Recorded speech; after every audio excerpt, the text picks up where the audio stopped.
నిన్న జిల్లాలు అదేవిధంగా కాన్స్టిట్యున్సీల్లో కొన్ని చోట్ల పునర్విభజన జరిగింది. గత ప్రభుత్వం చేసిన తప్పుదనాలన్నింటినీ కూడా సరిదిద్దుతూ ఎలక్షన్ ముందు ఏదైతే ముఖ్యమంత్రి గారు అట్లానే లోకేష్ గారు హామీ ఇచ్చారో ఆ దశగా ఈ ప్రభుత్వం పనిచేసుకుంటూ నిన్న కేబినెట్లో పూర్తవటం జరిగింది. అదే ముఖ్యంగా అద్దంకి వచ్చేసరికి గతంలో బాపట్ల ఉండేది, చాలా దూరం ప్రయాణం చేయాల్సి వస్తుంది, ప్రజలకు ఇబ్బంది పడుతున్నారు.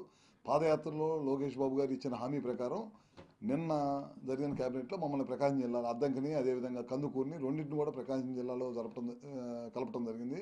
అదేవిధంగా అద్దంకి ప్రాంత ప్రజలకి రెవెన్యూ కానీ మిగతా సమస్యలకి ఎక్కడికో చేరాలా, అటు దూర ప్రాంతం వెళ్లాల్సి వస్తుంది.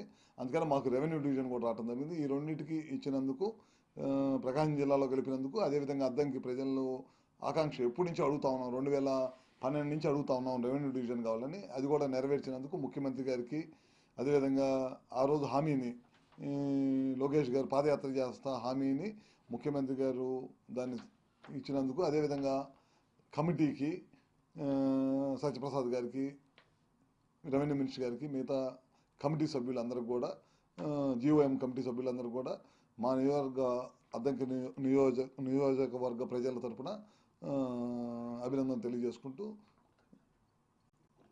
కృతజ్ఞతలు తెలియజేసుకుంటూ సెలవు తీసుకున్నాం.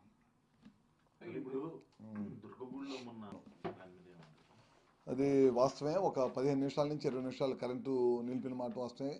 అక్కడ సమన్వయ లోపంతో జరిగిన మాటమే. దాని మీద తక్షణమే ఏం జరిగింది అనేది రిపోర్ట్ తీసుకొని రమ్మని చెప్పి ఆదేశాలు ఇవ్వడం జరిగింది. దాని మీద ఎవరైతే తప్పు చేశారో వాళ్ళకి తప్పకుండా ప్రభుత్వం చర్యలు తీసుకునేది.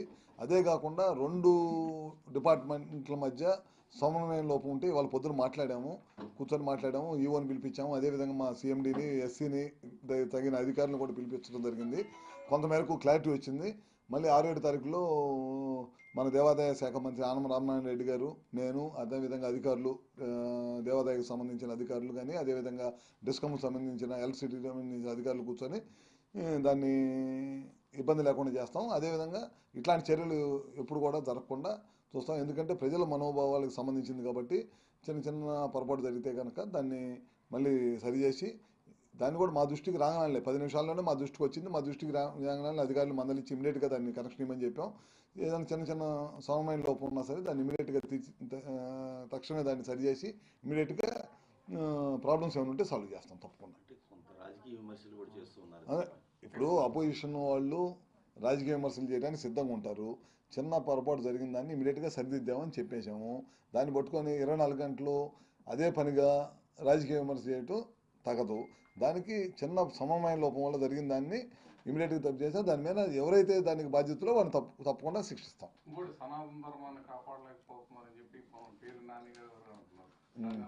సనాతన ధర్మం ఏ ధర్మం అయినా కూటమి ప్రభుత్వంలోనే ప్రజలకు కానీ ఎక్కడైనా న్యాయం జరిగేది.